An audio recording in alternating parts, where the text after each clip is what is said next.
Je vais essayer quand même de vous faire un éclairage qui est inhabituel, je pense, et qui vaut la peine d'être connu. J'ai dans les différentes commissions dont je fais partie aussi du comité d'éthique. J'ai été nommée dans Espace Éthique Île-de-France, et donc ça c'est quand même important parce qu'effectivement ces enjeux de la bioéthique, je suis directement concernée par tout cela. Alors, j'ai pas un petit pointeur, bon, c'est pas grave, mais globalement, je sais pas quel titre je vous avais donné, Raphaël. Ce que j'aimerais dire, c'est en fait, j'aimerais vous parler d'épigénétique. Alors c'est vrai que vous allez penser que je vous dis des gros mots. De toute façon, vous en connaissez déjà un gros mot, c'est PMA. Donc en fait, on n'est plus à un gros mot près. C'est ces mots compliqués qu'on ne sait pas vraiment ce que ça veut dire.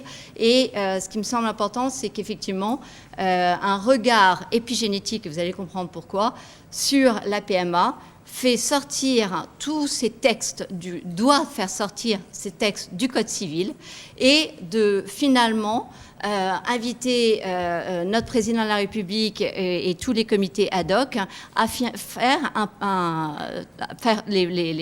le focus, la lumière sur la santé publique. Parce que finalement, ce n'est pas tant un enjeu de PMA pour tout ou pas, il est temps de faire un espèce de bilan de la PMA.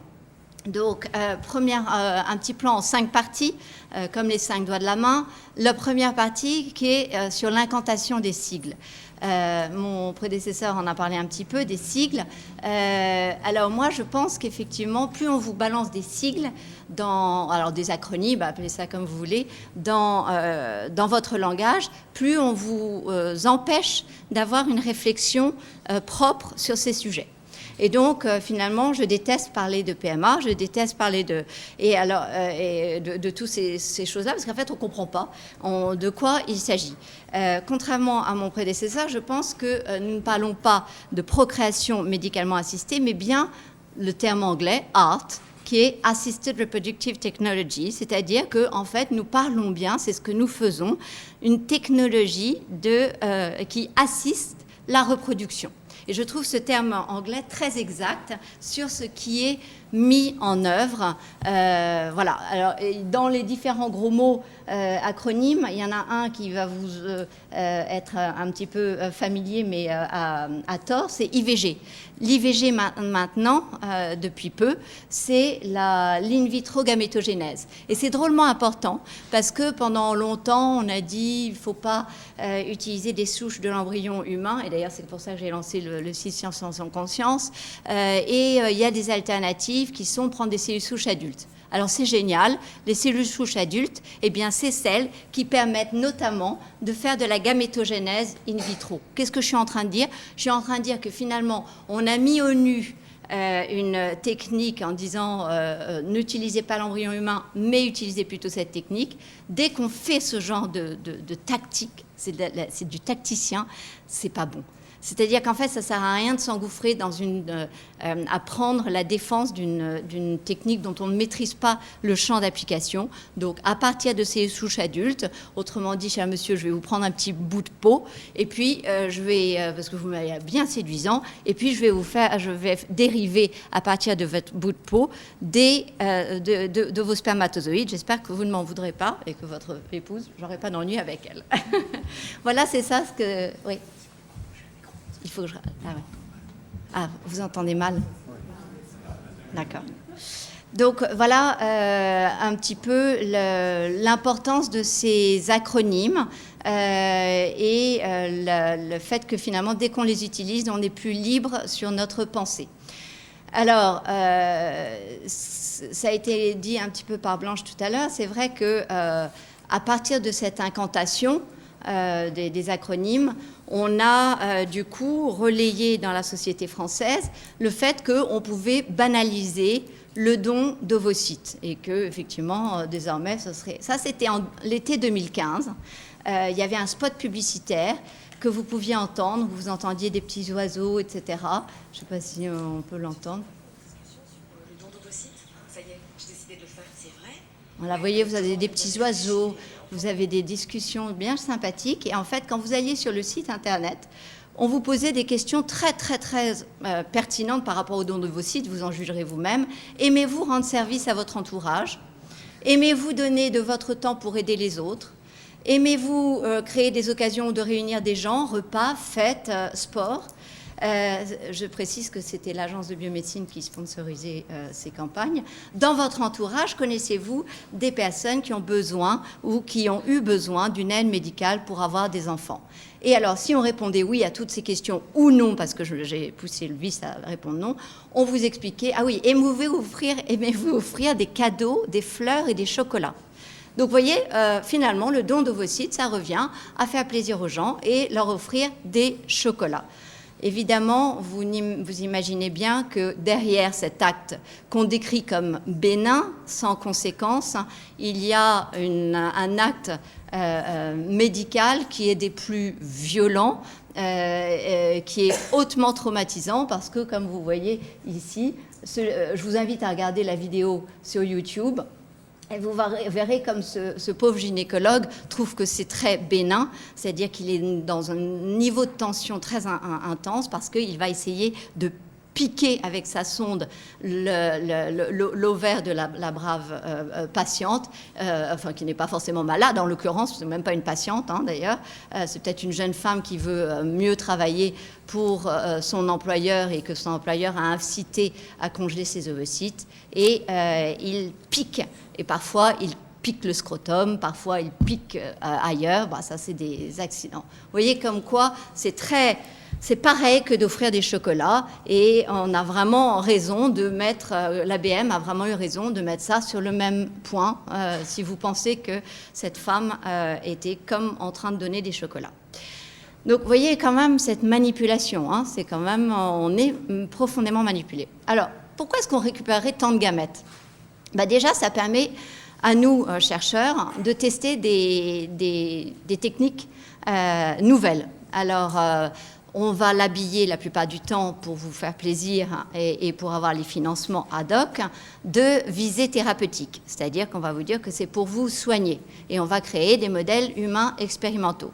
C'est vrai que ça a pu être le cas dans l'histoire de la médecine. C'est vrai que ces derniers temps, les modèles humains expérimentaux qu'on développe ne répondent à aucune question qui a un impact réel thérapeutique. C'est-à-dire qu'on dérive. Alors évidemment, il y a toujours des exceptions, mais quand même, il y a une dérive. Et l'autre point, c'est, on va faire de plus en plus de techniques à visée de procréation. Pourquoi on va faire ça? Parce qu'on va, au passage, se mettre au point sur l'édition du génome. C'est-à-dire qu'en fait, on va prendre l'ADN de ces cellules et puis on va les modifier très précisément génétiquement. Ou on va faire du clonage. Par exemple, en Angleterre, on fait désormais du clonage et on a des enfants à 3 parents avec ou sans remplacement de petites centrales nucléaires dans l'œuf, qu'on appelle les mitochondries. On peut faire aussi, et on développe aussi, la parthénogénèse, parce que quand même, ça serait bien de pouvoir faire de la reproduction par parthénogénèse. Et donc, vous voyez un petit peu ces dérives qui, au nom de la recherche, encore une fois à visée thérapeutique ou à visée de procréation, vont servir, ont tendance à servir une philosophie sous-jacente qui est de nous faire croire que nos sens sont virtuels et que nous avons la libération de pouvoir nous autocréer. Et que ainsi, une fois que nous nous sommes autocréés, nous pouvons aussi, au gré de nos envies, nous reconstruire, c'est-à-dire avec des greffes, des prothèses qui nous mélangent les uns aux autres et qui nous mélangent de façon aussi importante à des artefacts. Et j'aimerais juste aller sur ce point-là, c'est une digression, mais vous savez, quand on ne sait pas très bien, finalement, si c'est bien une prothèse, dans le transhumanisme, on parle beaucoup de prothèses, mais les prothèses, évidemment, c'est fondamental et indispensable, et nous sommes tous équipés, appareillés de différentes prothèses. Ce n'est pas la prothèse qui est en jeu. Le problème est la connectivité de la prothèse. C'est-à-dire qu'à partir du moment où cette prothèse est connectée à des gens qui sont derrière leur ordinateur, alors votre liberté est en danger. Deuxième point, la réalité hospitalière. Alors, j'ai pris un de mes collègues qui est bien placé pour connaître un petit peu le sujet. C'est Jean-Philippe Wolff. Jean-Philippe Wolff, il dirige un autre acronyme épouvantable qu'on appelle SECOS, qui est le Centre d'études et de conservation des œufs et du sperme humain à l'hôpital Cochin. Et il a écrit un bouquin qui est intéressant pour comprendre la philosophie d'un médecin qui a une vision qu'il veut être éthique. Espoir et limite de l'assistance médicale à la procréation. Il est vraiment donc bien acteur de toutes ces techniques et cependant, il dit ce n'est pas parce qu'un PMA business s'est développé en Belgique, en Espagne ou ailleurs qu'il faut faire pareil. Donc il met en garde. Il met en garde parce qu'effectivement, la réalité du terrain est bien loin de textes qu'on peut écrire à l'Élysée ou ailleurs. Il y a la réalité du terrain qui est bien loin aussi du débat de société, qui est qu'il y a des cas concrets qu'on peut observer à l'hôpital. Je vous en ai cité quelques-uns pour vous donner un petit peu cette dimension de vertige dont je vous parle. Première question, on parle de PMA pour toutes, donc PMA c'est pareil, on se pose la même question, jusqu'à quel âge allons-nous inclure les programmes de PMA? Bonne question à laquelle je vous invite à essayer de répondre, même si vous êtes spécialiste, même si vous planchez des semaines entières, good luck. Que faire des embryons quand le couple est séparé? Ça, c'est pas la mince affaire non plus.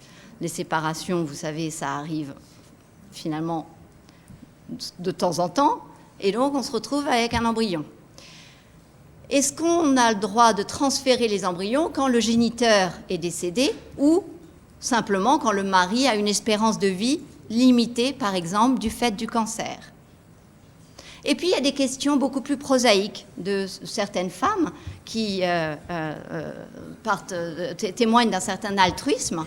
Est-il possible de mélanger les spermes de mes deux compagnons afin de leur donner une chance à chacun d'être le père biologique? Non, mais c'est important parce que là, vous riez, mais il va falloir apporter une réponse. Et la réalité de l'hôpital, c'est qu'on ne peut pas laisser cette dame sans réponse. Donc, il va falloir la justifier, cette réponse. Habillée avec une blouse blanche, comment le corps médical est habilité plus que n'importe qui à statuer sur ce genre d'affaires. Donc, vous voyez, effectivement, c'est vertigineux. Si une femme maintenant a une fille à 35 ans et puis qu'à 50 ans, elle revient pour un transfert en vue d'une autre gestation, comment est-ce qu'on gère la demande? Ça, c'est beaucoup plus... Enfin, c'est assez... Ça vous semble assez à portée de main, quoi, finalement. Hein. Elle avait fait sa fille à 35 ans, maintenant elle a 50 ans. Qu'est-ce qu'on fait?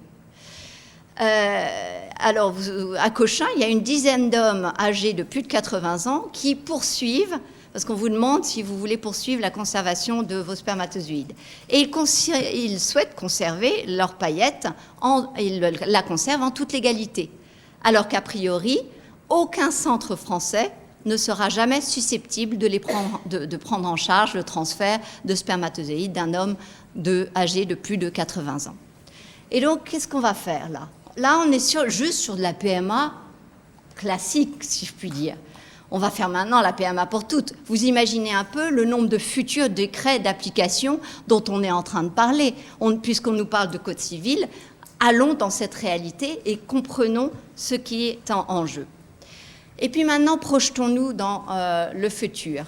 Une projection démographique qui a été publiée par Fadi en 2018. Alors là, j'ai fait des bêtises. Grosse bêtise. Ça va revenir. eh bien, donc qui vient de sortir, et de nous dire que donc en 2017, état des lieux, 8 millions de bébés sont nés par FIV depuis 1978. On n'est pas en train de parler d'un artefact de société. 8 millions de bébés, c'est bien un chiffre significatif. Et la projection étant qu'entre 2100, entre 1 et 3,5% de l'humanité auront été conçus par PMA. Comment est-ce qu'on a glissé si vite? On est parti d'une indication initiale qui était lorsque les trompes de Fallope seront bloquées, on aura une possibilité à offrir à la patiente. Et puis petit à petit, on a dit ouais, bon, on va l'étendre à tous les cas, à peu près tous les cas d'infertilité des hommes et des femmes. Et puis maintenant, vous le voyez bien, on a, sans indication médicale aucune, on augmente les cas. Est-ce qu'on a le droit de faire ça? Est-ce qu'on en sait suffisamment pour avoir ces projections d'atteindre ces 3,5% ou 1,5% de l'humanité? Troisième aspect, qui est quelque chose que, à mon avis, qui va être nouveau pour vous, et dans la mesure où c'est nouveau pour nous scientifiques, c'est une discipline qui a émergé ces dernières années, dont j'ai la chance de faire partie, qui est l'origine développementale de la santé et des maladies. Alors là, vous dites, ça y est, elle recommence à dire des gros mots. C'est assez simple, l'origine développementale de la santé et des maladies, vous allez le comprendre intuitivement. Vous voyez le petit bébé qui va grandir, et puis en fait, le principe, il est simple, c'est que quand on est un petit bébé dans le ventre de la maman, il y a beaucoup d'échanges qui ont lieu dans tous les sens, que ce soit d'ailleurs transmis par la mère ou de l'environnement plus extérieur, et ces informations eh bien, vont avoir un impact sur ce qu'on a, le fameux ADN, c'est-à-dire qu'en fait, vous voyez, c'est des chromosomes sur l'ADN, eh bien ça va, cet impact, c'est que ça va mettre plus ou moins de petites sucettes jaunes autour de cet ADN. C'est-à-dire qu'on va faire des petites modifications autour de l'ADN par toutes ces informations qui sont perçues par l'environnement et que ces petites modifications vont avoir vont résulter en j'allume un gène ou je l'éteins. Donc forcément, si j'allume un gène et je l'éteins, je ne vais pas d'un enfant à un autre, j'ai toute une programmation différente qui se passe dès le ventre, dès la vie in utero. C'est ça qu'on appelle l'épigénétique. Donc vous l'avez compris à mon avis avec ce schéma, ce petit dessin joli, qui vous montre ce que c'est que l'épigénétique, c'est-à-dire qu'effectivement, des informations sont perçues par l'extérieur et vont résulter en un changement autour de l'ADN qui déclenche des cascades de j'allume, j'éteins les gènes. Alors, c'est quelque chose que Time Magazine a averti ses lecteurs depuis 2010. Alors, vous voyez, nous, on est très en retard parce qu'en France, je crois que vous n'entendez jamais parler de cela, en disant c'est la nouvelle science des origines fétales. Et effectivement, c'est bien cela. Et c'est très intéressant, ça provient historiquement d'observations qui ont eu lieu pendant la famine qui a été vécue par les Hollandaises au moment de la Deuxième Guerre mondiale. Et à la suite de cela, eh bien, on s'est rendu compte qu'il y avait des générations entières d'obèses ou de rachitiques, selon le cas. Alors ça, c'était un peu surprenant comme observation, c'est-à-dire que les femmes qui avaient souffert de la famine donnaient naissance à des enfants obèses. Et à force d'observer, on s'est rendu compte que selon qu'elles avaient souffert de la faim pendant le 2e ou le 3e trimestre de grossesse, eh bien, c'était ça qui discriminait le fait qu'elles avaient soit des enfants qui avaient un poids inférieur, soit au contraire des obèses. Et en fait, on a commencé à lister tout un tas de changements qu'on s'est rendu compte qui résultaient en des modifications de l'épigénétique. Par exemple, le fait d'être exposé à de la vitamine B12 et du folate, le fait d'être exposé in utero à la pollution de l'air des voitures, ou des drogues contre l'épilepsie. Et en fait, à chaque fois, on a, vous voyez, la deuxième colonne, c'est toutes les répercussions qu'on peut voir au niveau de l'épigénétique. C'est-à-dire qu'en fait, toutes ces petites informations résultent d'une façon prévisible, prédictible, en une cascade différente d'épigénétique. Et puis là, ce mois-ci, en septembre 2018, on vient de montrer dans Lancet Oncology, et là vous comprendrez à quel point c'est important, que lorsque la mère avait utilisé la pilule, eh bien, ça va résulter en une augmentation des risques des enfants d'avoir une leucémie, de développer des leucémies.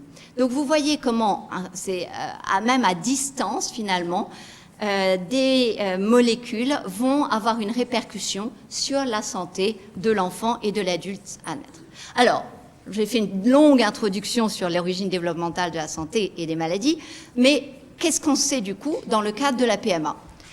Il y a eu un certain nombre d'études. Au début, toutes ne disaient pas la même chose.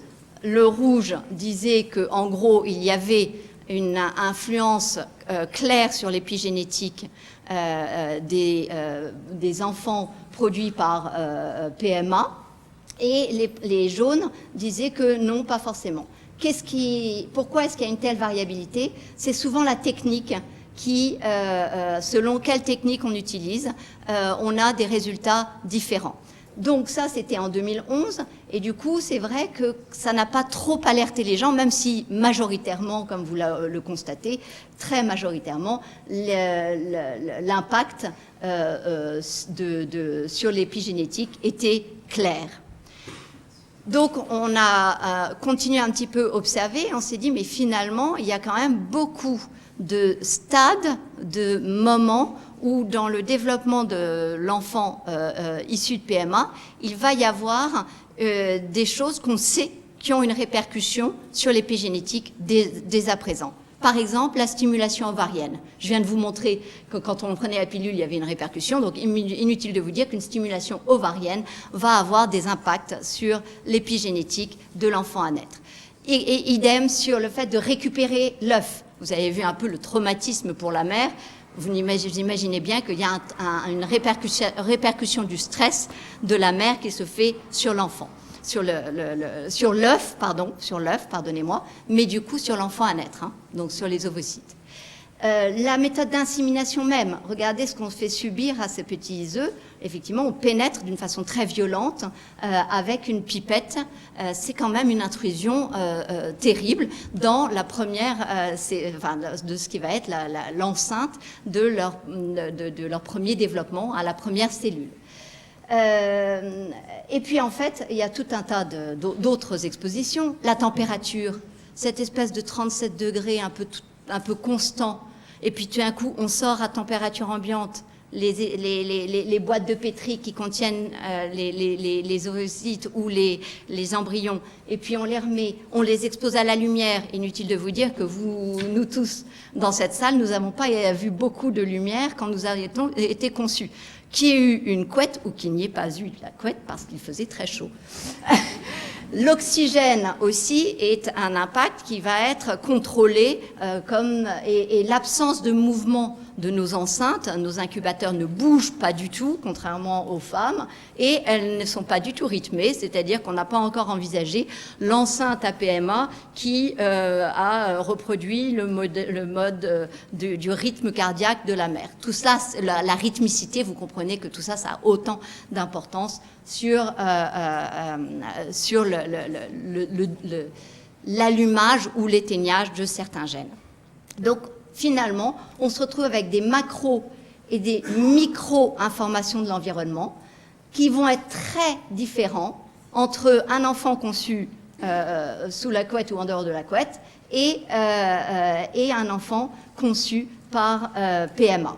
Et notamment, ça a des répercussions. Donc là, vous voyez, il y a plusieurs études qui montrent une hypométhylation, donc c'est un gros mot. C'est juste pour vous dire qu'il y a une altération, une modification de l'hypogénétique dans des lieux entiers, des sites entiers du chromosome. Et ça a comme effet que l'épaisseur du placenta augmente, on arrive à des placentomégalies, qu'on a des hématomes, davantage d'hématomes, davantage d'œdème villositaire, davantage de microcalcification du placenta.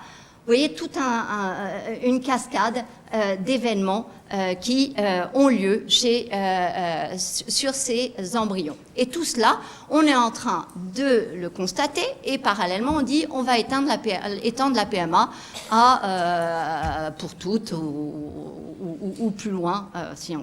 Alors, qu'est-ce qu'on entend dans les congrès? En avril 2018, en Angleterre, compte rendu de la conférence du Royal College of Obstetricians and Gynecologists. Pardonnez-moi sur le fait que cette diapositive est anglaise, c'est pas grave. En tout cas, historiquement, j'ai appris quelque chose.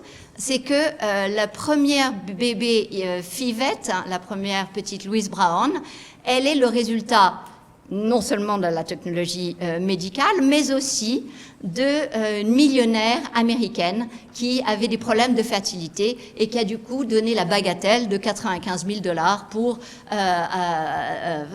financer ses recherches. Donc ça, c'est pour la petite histoire. Mais parallèlement, puisqu'on parle d'argent, le NHS anglais dépense quand même 8 milliards de pounds par an sur la santé mentale postpartum des femmes ayant subi une PMA.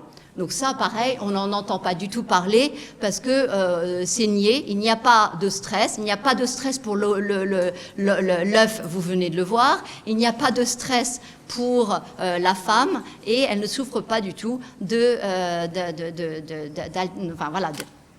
niveau de sa santé mentale postpartum.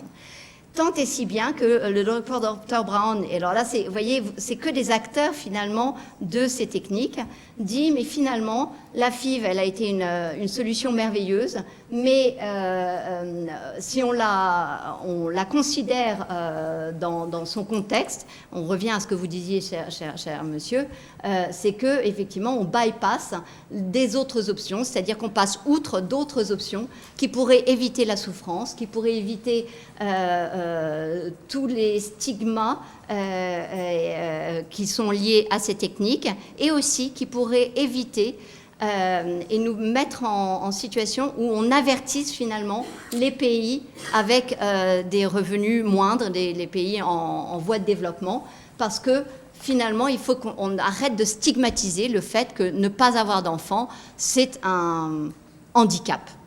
Alors, c'est vrai que c'est facile à dire par moi qui ai eu la chance d'avoir 5 enfants, mais je crois vraiment, je ne savais pas si j'aurais des enfants en me mariant, et c'est vrai que toute scientifique que j'étais, je me disais que d'une certaine façon, il était vraisemblable que je n'ai pas d'enfants et que je consacrerais ma vie à la science.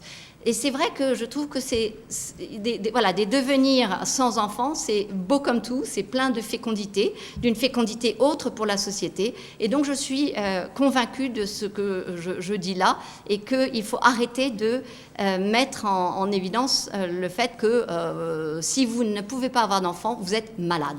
C'est ça à peu près, hein, finalement. Un témoignage d'une femme qui c'était très touchant ça, après 11 cycles de FIV, elle dit, mais finalement, personne ne parle du fait que moi, ça m'a détruit l'âme, ça m'a détruit ma confiance en moi, ça m'a détruit les relations avec ma famille, mes amis, mes collègues. Et elle dit, elle va plus loin, elle dit, il faudrait que la société soit très largement...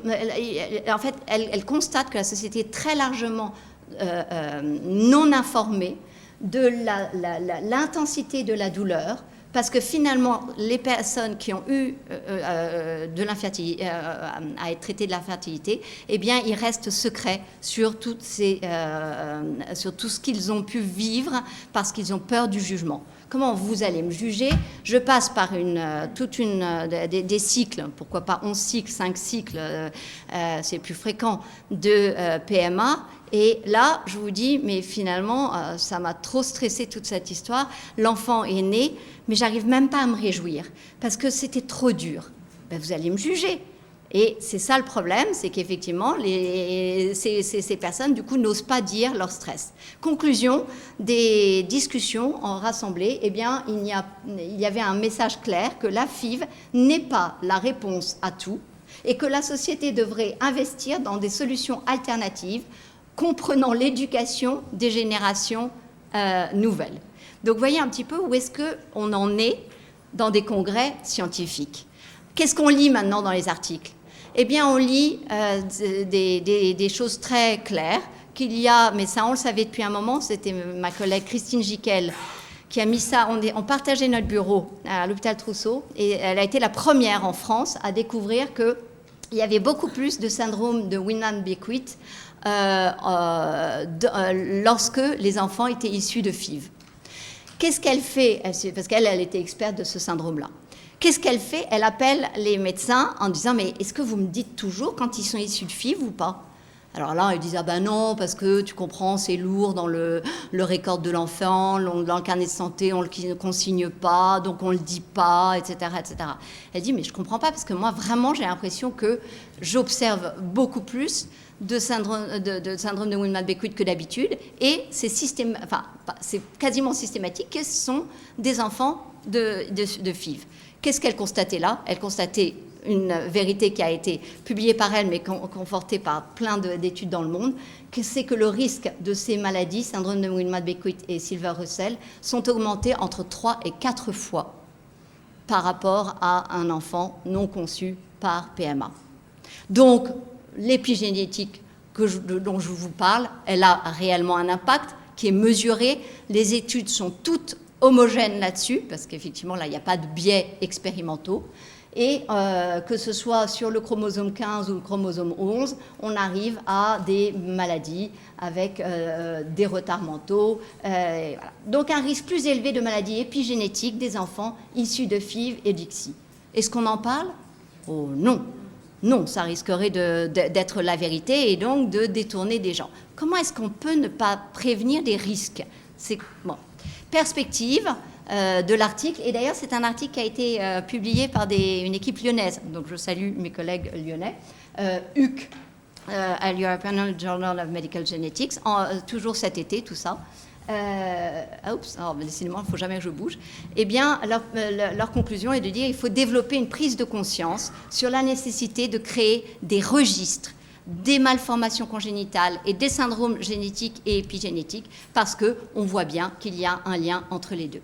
Et puis d'autres articles scientifiques qui montrent que finalement, ces techniques de PMA, eh bien, elles sont bien connues comme augmentant les complications obstétricales, comme tout ce qui va être autour de la naissance, le fait qu'il y a un âge, à un âge gestationnel donné, les bébés sont plus petits, le fait que les jeunes hommes, on a peu d'historique sur la fertilité de ces enfants, mais suffisamment pour qu'en 2016, une étude montre qu'il y a quand même une diminution de 50% de spermatozoïdes dans le sperme des enfants, des garçons issus de FIV. Vous voyez comme c'est dilué. Donc en fait, on est vraiment en train de créer des générations d'enfants qui finalement auront déjà ce qu'il y a de terrible, ça c'est tout ce que je dis est évidemment vérifiable dans la littérature scientifique. Il y a le fait qu'il y a des soucis de financement de ces études à long terme parce que personne ne trouve les financements. Évidemment, si vous dites « je développe une nouvelle technique de PMA », vous trouverez tous les financements. Si maintenant vous dites « je souhaiterais mettre en une étude longitudinale sur le long terme des enfants nés par FIV », vous ne trouverez aucun financement. Voilà, alors donc les articles disent il y a urgence parce qu'on parle de millions d'enfants qui ont cette technique et il y a des problèmes qui n'ont pas été adressés et ces enfants vont vieillir, il faut, et l'échelle could be catastrophic. Je sors ça des articles scientifiques. Hein. We must be ready to use epigenetic studies, c'est-à-dire en fait les articles disent on ne peut pas continuer à faire croire qu'on a de la chance. Alors, sur le dos de ces enfants, nous avons un besoin moral de faire la lumière sur ces techniques et d'aller sur tout ce qui va être sécurité et ne pas faire de mal aux enfants. Donc vous voyez, au lieu de vous parler de PMA pour toutes, je vous dresse là un tableau qui montre qu'il y a quand même beaucoup de choses nouvelles dans le domaine et qui mettent en garde. Pendant ce temps, en 2018 aussi, d'autres font des articles faisant les bilans, dont René Friedman, et ils font un article qui fait plus de 30 pages sur 40 ans de FIV, et vous ne voyez, le mot épigénétique apparaît 2 fois. Quand vous le savez très bien, parce que c'est des études qui sont longues, enfin voilà, Christine Jiquel, c'était aussi en 2011, donc ça fait un moment qu'on sait l'importance de l'épigénétique. Voilà. En revanche, vous avez en long, en large, en travers dans cet article, et je vous invite à le lire, parce que c'est très intéressant, parce qu'en fait, ça donne un petit peu la philosophie de ce qui est en route. Il y a l'omniprésence du développement de nouvelles techniques. Donc on n'a pas encore fait nos bilans de la vieille technique qu'il faut passer dans la nouvelle technique. Alors, sans cadre, qu'est-ce qui va se passer finalement pour toutes? Si jamais on ne légiférait pas, si jamais on abandonnait ce débat PMA pour toutes, c'est Jacques Testard qui nous dit, mais finalement, sans cadre, il se passe une procréation non administrativement assistée. C'est joli. C'est-à-dire, et ça a cours aux États-Unis, ça a cours dans tout un tas de pays, c'est l'insémination artisanale ou l'auto-insémination. Traduire, pour ceux qui ne comprennent pas, soit je suis donc en couple avec Ludovine, il fallait que ça sache, fallait. Et nous voulons avoir encore des enfants. Et donc, soit on se choisit une victime consentante qui va donc nous féconder de façon assez naturelle finalement, soit ça nous dégoûte vraiment trop, et donc on va prendre notre petit flacon de notre meilleur ami, et on va, du coup, s'auto-inséminer. Le taux de réussite de ces techniques, c'est 5 à 15% des cas selon l'âge de la femme. Autrement dit, un couple qui n'a pas de problème de fertilité, c'est 17%. Donc vous voyez quand même que le taux de réussite de cette technique, il est assez important. Mais il est illégal en France. Et pourquoi ? Parce qu'il y a l'interdiction de manipuler du sperme en dehors des sécos.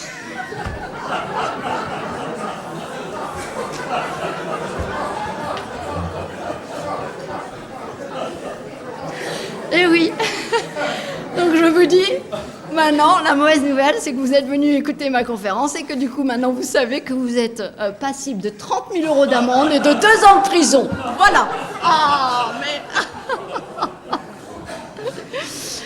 Donc voilà, non mais je ris, mais voilà, en fait... Non mais c'est intéressant quand même, hein, tout cela. C'est que finalement, les risques médicaux de l'insémination artificielle, ils sont essentiellement infectieux, c'est-à-dire qu'il y a des risques de VIH, de transmission de VIH, et c'est pour cela que l'ABM, que toute la logistique, les sécos prennent ça en main, parce qu'il y a ces risques infectieux. Ceci étant dit, le fait d'enfiler une pipette Pasteur non souillée dans le vagin d'une femme, ça n'a en fait aucun risque particulier.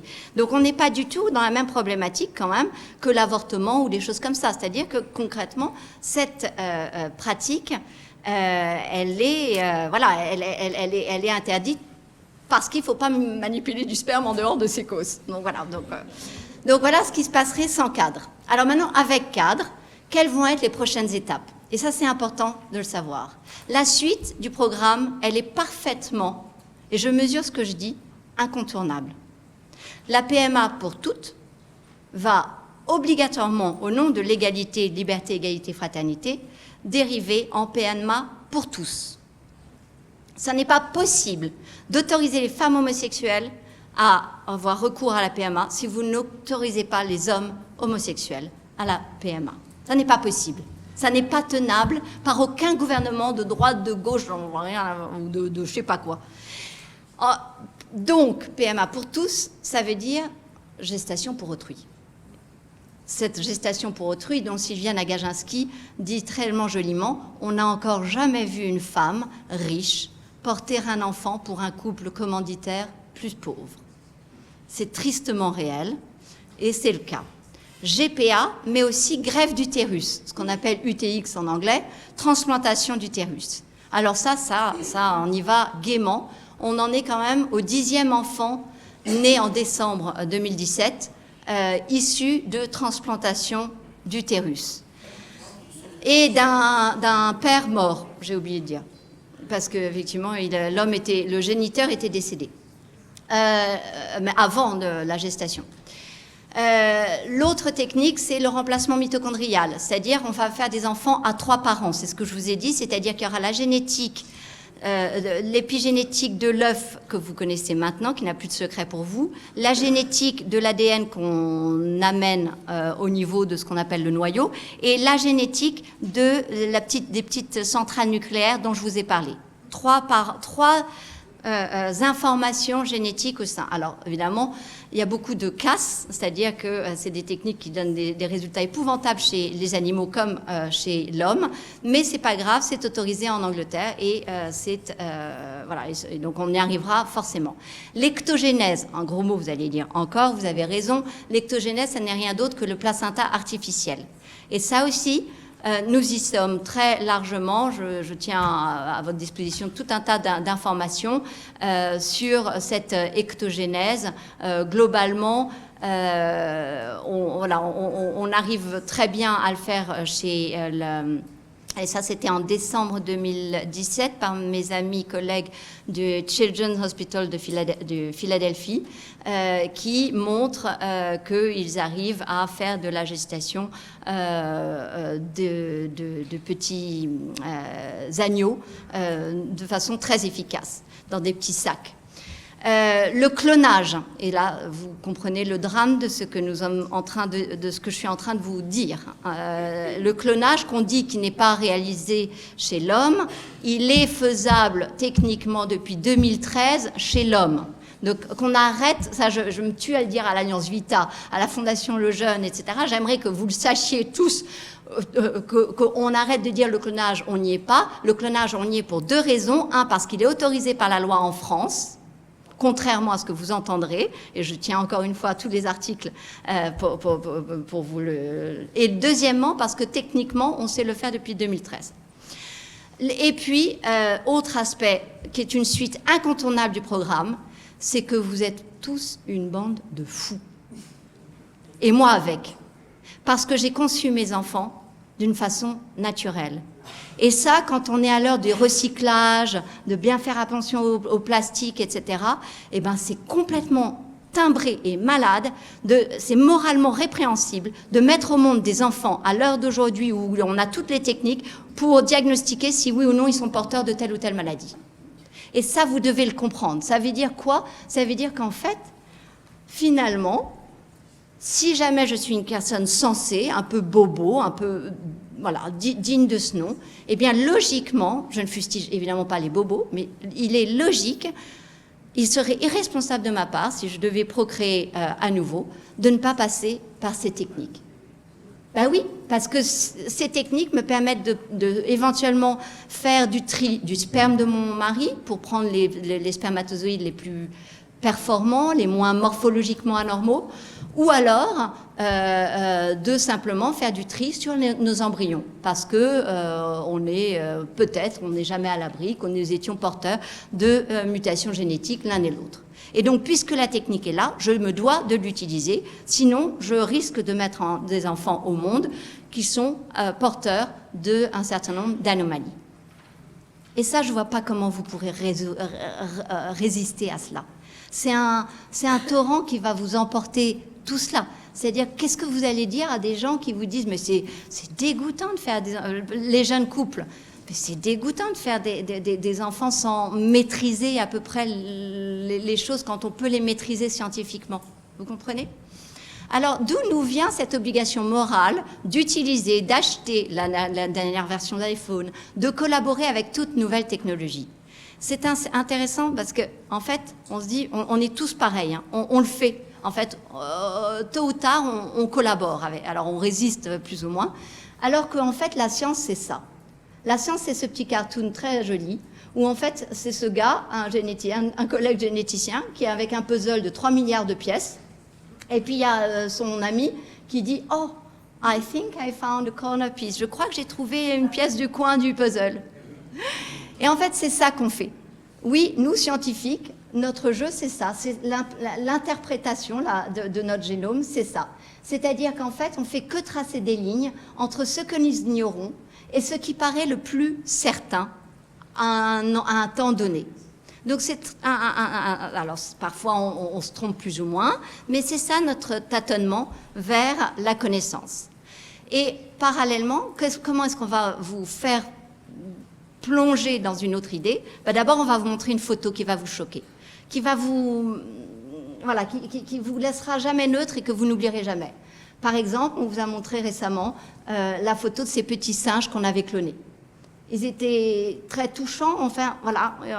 Deuxièmement, on va vous dire, oh là là, les chercheurs de Stanford, pas des moindres, disent qu'il faut absolument permettre qu'on ait un financement de la recherche sur les chimères homme-animal. Sinon, vous altérez le cours de la vie, de la science, du progrès. Et troisième aspect, plus récemment, de mai 2018, eh bien, vous voyez des articles qui vous disent « Ah, l'étape au clonage humain, on y est déjà. Les scientifiques hollandais, de façon reproductible, font leurs expériences avec les embryons. » Et 1, 2, 3, pouf, vos votes sont basculés parce que vous n'avez plus la capacité de freiner. Vous n'avez plus la capacité de vous opposer.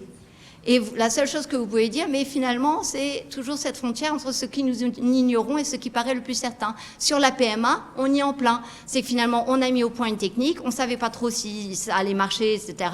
Et puis maintenant, on a un petit peu d'observation. Il est urgent de faire les observations que nous devons faire et arrêter à un temps donné pour vérifier s'il faut continuer ou pas continuer.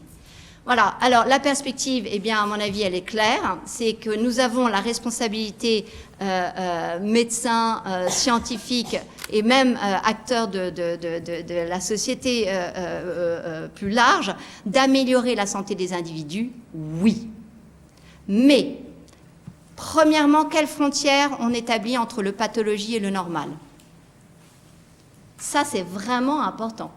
Parce que, par exemple, dans le cas d'un génome, qui est-ce qui a un génome normal dans cette pièce? Qu'il se lève, parce que celui-là, on ne le connaît pas. Il n'existe pas de génome normal. Il n'existe pas de génome de référence. Vous, je suis très, très muté. Nous avons des mutations dans des gènes très importants. Et pourtant, nous sommes plus ou moins sur pattes. Et ça veut dire quoi? Ça veut dire que faire cette frontière dans l'éditing, l'édition de génome, tout ça, c'est impossible parce qu'on ne peut pas établir une frontière entre le pathologie et le normal sur le génome. C'est une idée claire, c'est une idée simple, vous pouvez la garder pour toujours. Deuxièmement, confronter la question éternelle, qui suis-je? Et je crois que je milite depuis des années, je suis la seule à dire, mais il me faudrait un ministre de l'humain, qui va justement être en capacité d'appréhender tous les bouleversements que l'on voit par le transhumanisme, etc. Troisièmement, confronter en réalité ou en esprit toute nouvelle orientation scientifique à un jugement futur des hommes. Et ça, je me l'applique, et je l'applique à mes étudiants. C'est-à-dire que je leur dis toujours, tu dois, à tout moment, quand tu fais des expériences, te dire, et si des hommes du futur me jugeaient sur ce que je suis en train de faire? C'est l'histoire de Nuremberg. C'est-à-dire qu'à un temps donné, ils osaient des choses inimaginables, Mais finalement, nous osons aussi actuellement des choses inimaginables. Et si chacun d'entre nous avait l'honnêteté intellectuelle, en réalité ou en esprit, de nous confronter à une cour pénale internationale, est-ce que nous continuerions? Est-ce que René Friedman continuerait à avoir ses positions? Est-ce que, vous voyez, est-ce que nous tous, est-ce que moi, je dirais la même chose? C'est quelque chose d'essentiel. Bref, il est de notre responsabilité de faire les pleins feux de la PMA au niveau santé publique. Vous avez compris que compte tenu de nos connaissances récentes en matière d'épigénétique, il y a bien des raisons de santé publique de ne pas considérer d'extension à notre cours à la PMA actuellement, aujourd'hui, et même de mettre en place d'une façon urgente des registres, des observatoires ad hoc pour observer ces enfants issus de PMA. Je vous remercie.